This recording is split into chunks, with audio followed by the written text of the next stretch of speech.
4 34 41 मांझ महल्ला पंजवा। सभे सुख पहे प्रत उठे, गुरपुरे के चरण मन उठे। तह समाध लगी लिव अंतर, सो रस सोई जाने जियो।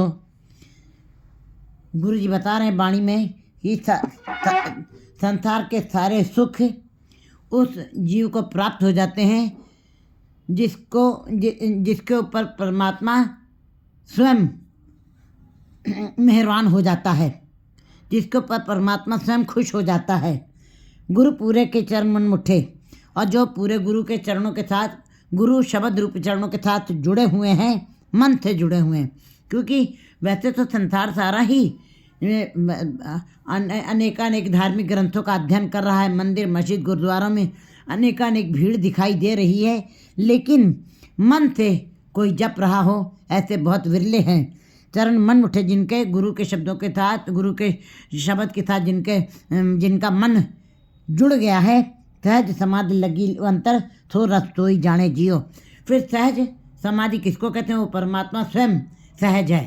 सहज अवस्था में वो स्वयं है। आप ही ने आप साजियो, आप ही ने रचो नाम। वो स्वयं ही स्वभावता ही स्वयं में उसने अपने आप की अपने प्रकाश से उसने उत्पत्ति की है। आप ही ने आप साजियो, आप ही ने रचो नाम। और दुई कुदरत साज के कारथन डिठो चाहो, उसने माया बनाई और स्वयं अपनी रचना स्वयं की है, किसी के द्वारा वो पैदा नहीं किया गया है, ना वो गर्भ यौन में आया। वो एक शक्ति है, वो एक प्रकाश है। इसलिए सहज समाधि किसको कहते हैं?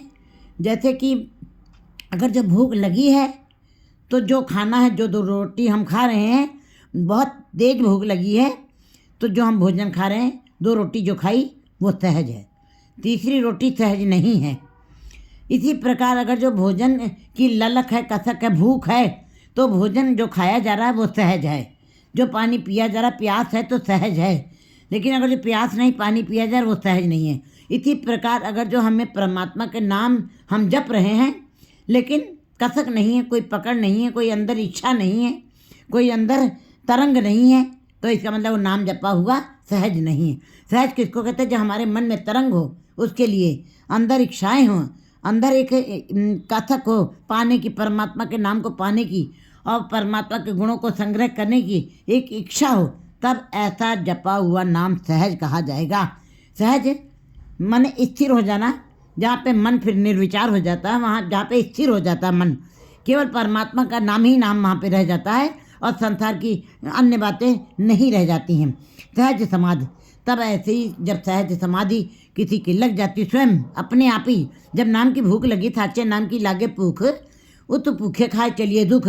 जब संसारिक भूख खत्म हो जाती है तब निरंकार की भूख पैदा होती है, और जब निरंकार की भूख जब पैदा हो गई, और ऐसी भूख कभी ख़त्म भी नहीं होती है, दिन प्रतिदिन ये भूख बढ़ती ही जाती है, और ये कभी भी जीव उस भूख से निकल नहीं सकता, और आगे आगे आगे आगे और उसका बढ़ता ही जाता है। अंदर से उसकी इच्छा कसक, अंदर उसके बहुत तरंगे उठने लगती हैं परमात्मा के नाम के लिए। सहज समाधि, फिर ऐसे लोगों की सहज समाधि लग जाती है, स्थिर हो जाता है मन के अंदर किसी प्रकार का ऊहापोह नहीं रह जाता है। लगी लिव अंतर, फिर उसके हृदय के अंदर परमात्मा के नाम की लिव लग गई है। और वो वाली अवस्था कैसे नैनो नीर भय तन खीना भय के दुधवानी। जीव क्यों चाहता है सहज समाधि, क्यों इस अवस्था में पाना जाता है? क्योंकि ये आँखों के बुढ़ापे में जब आँखों तो जो पानी बह रहा है, जो गले से आवाज़ नहीं निकल, रूंधा कंठ शब्द नहीं उतरे, ये रूंधा हुआ कंठ, ये बुढ़ापा जो अपने में रोग है, इन सब से निवारण करने का साधन केवल परमात्मा का नाम ही है, गुरु का शब्द ही है। ये इसी से इन बंधनों से छुटकारा पाना ही, इन बंधनों से मुक्त होना ही के लिए ही जीव को नाम जपते जपते उस सहज अवस्था को प्राप्त करना ही पड़ता है। और सहज अवस्था में जो को प्राप्त कर गए हैं, उनको फिर ये वाली अवस्था नहीं प्राप्त करनी। बुढ़ापा उनका सुखमय हो जाता है, उनके आंखों से जो आंसू बह रहे हैं, जो रूंधा कंठ है, वो नाम के साथ जुड़ करके वो उस ईश्वर की रजा में चलते हैं। सहज समाधि लगे लिव अंतर, उनकी लिव अंदर से जुड़ गई है, तो रस सोई जाने जियो। वैसे तो सारे संसार में अनेक नशे हैं। नशा गुरुजी बता रहे हैं, नशा जरूरी है, हर एक को नशा जरूरी है। जो संसारिक नशे करते हैं वो संसार के दुख दूर कर लेते हैं, परिवार के दुखों से भागने के लिए और बाजार के दुखों से भागने के लिए, परिवार से समस्याओं को दूर करने के लिए एक शराब का एक पैग लेते हैं। वो भी एक नशा है, वो थोड़ी देर का नशा है, लेकिन सवेरा प्रातः हुई नशा फिर दोबारा करना पड़ता है। उससे केवल थोड़ी देर के लिए आप उन दुखों को दूर कर सकते हैं, बेचैनी को दूर कर सकते हैं। लेकिन जो ईश्वर के नाम का जिन्होंने कहते हैं, जो ईश्वर के गुण का ज्ञान कहते हैं, जिन्होंने उस शराब का नशा कर लिया है, वो नशा फिर सदा बना रहता है। और नशे सब नशे हैं, उतर जाए प्रभात, नाम कुमारी नान का चढ़ी रहे दिनात। ऐसा नशा फिर जीव को सदा आनंद दे देता है, और ऐसे नशे से फिर जीव अंदर से बाहर निकल नहीं पाता है तो नशा वो भी, लेकिन ये सदा के लिए जीव को आनंद वाली स्थिति में कर देता है और सारी चिंताएं फिक्र दूर कर देता है। और बाकी संसारिक नशे क्षणिक हैं, वो थोड़ी देर के लिए, फिर आपको नशा करना पड़ता है, फिर आप उसी प्रकार दुखी और चिंतित दिखाई देते हैं। और जो बीच वाली अवस्था है वही बेचैन है, वही टेंशन है, वही डिप्रेशन में है। इसका मतलब नशा जरूरी है, सहज अवस्था बड़ी जरूरी है। तो कहते जिसको नाम का रस आ गया है, कहते वो जिन्होंने नाम का रस चखा है वो वे मस्ती में आ जाते हैं, वो एक अजर सा नशे में रहते हैं, आनंद में रहते हैं, खेड़े में रहते हैं, मस्ती में रहते हैं। तो रस तो ही जाने जो, लेकिन सारे नहीं जान सकते उस रस को। उस रस का आनंद वही जानेगा, वही जो उस रस को पी चुका है। कहते बिल्कुल, क्योंकि उस रस तक जिन्होंने उस रस का पान किया है वही जान सकता है, दूसरा कोई भी नहीं जान सकेगा। अगम सहज अंतर सो रस तो ही जाने जो, जिसने नाम के रस को चखा है वही जान सकता है। जी गूंगे मिठाई खाई, जैसे गूंगा इंसान मिठाई खा लेता है, वर्णन नहीं कर सकता है, वो नाचता है, मुस्कुराता है। इसी प्रकार जिन्होंने नाम के रस को चखा है, सहज समाधि को पाया है, वे अंदर ही अंदर उसका सुख ले रहे हैं, वो व्याख्यान नहीं कर सकते हैं। वो कहते हैं देखा ही प्रमाण, मैं देख चुका हूँ, मैं उसका वर्णन मैं कथन नहीं कर सकता, मैं उसको पूरा देख नहीं सकता, मैं उसका रचना से कथन भी नहीं करता, उन कानों से मैं पूरा सुन भी नहीं सकता हूँ। वो इतना रस है अंदर ही अंदर से। अगम अगोचर साहेब मेरा, कट कट अंतर वर्ते नीरा। कहते हैं जित वो अगम है, अगोचर वो इंद्रियों की पहुँच से परे है, और वो साहिब है, मेरा साहब है, घट घट अंतर वर्ते नीरा। और हर घट के अंदर वो परमात्मा मेरा रमा हुआ है। जैसे पुहुप मध्य जो बास वस्त है, मुकुर माए जैसे छाई, जैसे फूलों में खुशबू है लेकिन दिखाई नहीं देती है, इसी प्रकार मेरा परमात्मा बिल्कुल हर घट के अंदर रमा हुआ है।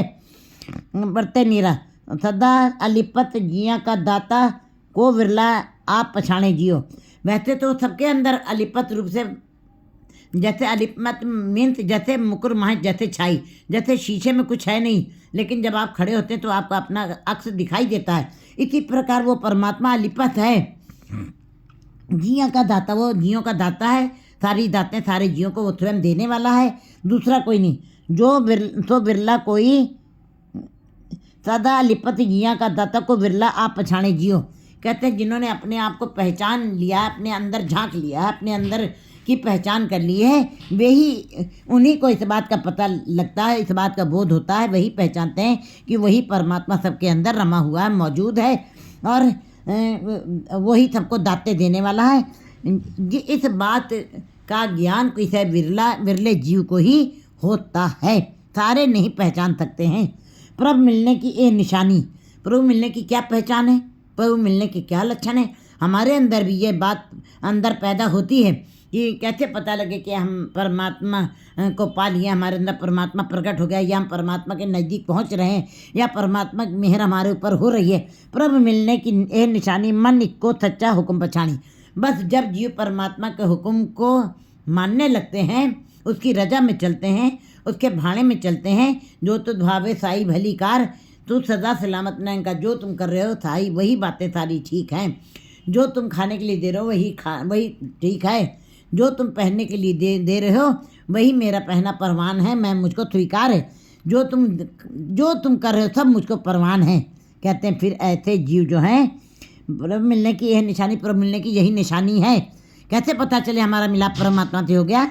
मन इक्को सच्चा हुक्म पानी, जो एक उस सच्चे एक परमात्मा की भाणे को मीठा करके मानते हैं, उसके हुक्म को पहचानते हैं और उसकी रजा का पालन करते हैं, बस वही समझ लीजिए उनका मिलाप ही परमात्मा से हो गया है।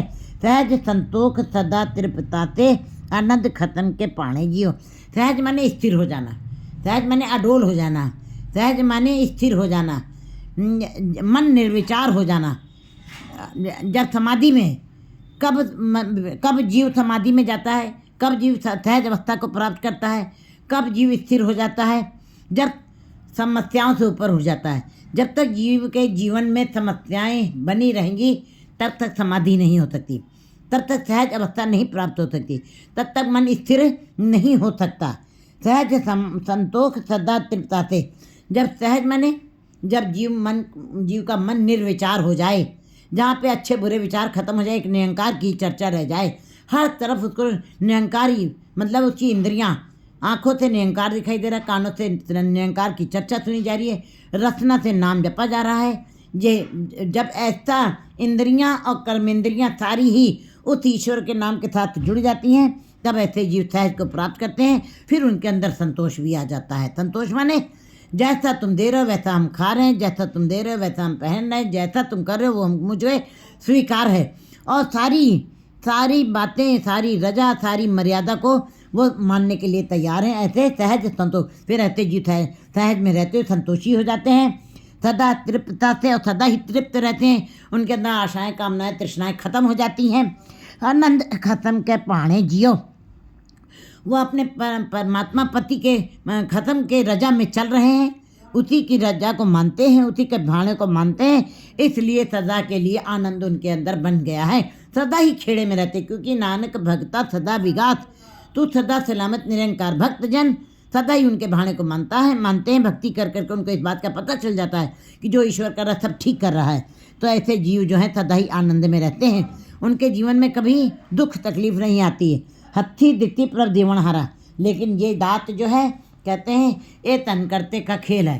कहते हैं ये परमात्मा से जिसके ऊपर कृपा कर देता है, ये सबको नहीं मिलती है। कहते हैं ये सबको नहीं मिलती, जिसके ऊपर परमात्मा स्वयं कृपा कर देता है। कहते हैं प्रभु अपने स्वयं कृपा करता है जिसके ऊपर, तब ये अवस्था प्राप्त होती है। प्रभु की सहज कथा है निरारी, तुल नहीं चढ़े लगे न मुकाती, हल्की लगे न पारी। उसको तोला नहीं जा सकता, उसको नापा नहीं जा सकता, उसको वो भारी नहीं है, वो कभी कम नहीं हो सकती, वो कभी बढ़ नहीं सकती। इस प्रकार वो प्रभु की अकथ कथा है, वो निराली है।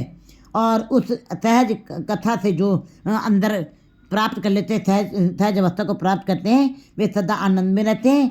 लेकिन ये सहज अवस्था, ये सहज कथा, इस स्वभावता प्रभु के भाणे को मानना, ये हर जीव के वश की बात नहीं है। जब परमात्मा स्वयं अपने हाथ से किसी के ऊपर कृपा कर देता है, तब ये दात रखी हाथ अपने, कहते हैं ये दात परमात्मा ने अपने हाथ में रखी है।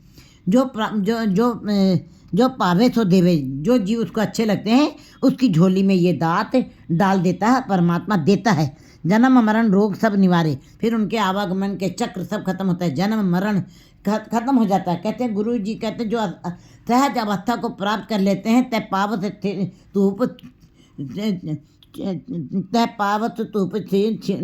तूप नहीं छैया, तो उत्पत्त परलो नहीं। कहते वहाँ पे न उत्पत्त है, न परलो है, न धूप है, न छाँव है, न चंद्रमा है, न सूरज है, क्योंकि वो परमात्मा स्वयं जिस अवस्था में है वो सहज अवस्था में है। परमात्मा सहज स्वयं अपने आप, सहज मैंने स्वभावता, तो उसी की अवस्था में जब कोई जीव सहज को प्राप्त कर लेता है, तब वो भी जन्म मरण से ऊपर उठ जाता है, वो भी धूप छाँव से ऊपर उठ जाता है, तहाँ वो भी परमात्मा के रूप में ही समा जाता है। उनके सारे रोग खत्म हो जाते हैं, आना जाना खत्म हो जाता है। नानक दास किए प्रभु अपने, हर कीर्तन रंग माणे जियो। गुरु जी कहते हैं ऐसे जीवों को परमात्मा अपना कर लेता है। नानक दास किए प्रभु अपने, दासों को वो अपना ही मान लेता है परमात्मा। हर कीर्तन रंग माणी जियो, और वो हरि के कीर्तन में रंग मानते हैं, खुशियाँ लेते हैं, आनंद में रहते हैं, सदा ही निर्मलताई में रहते हैं। 4:35-42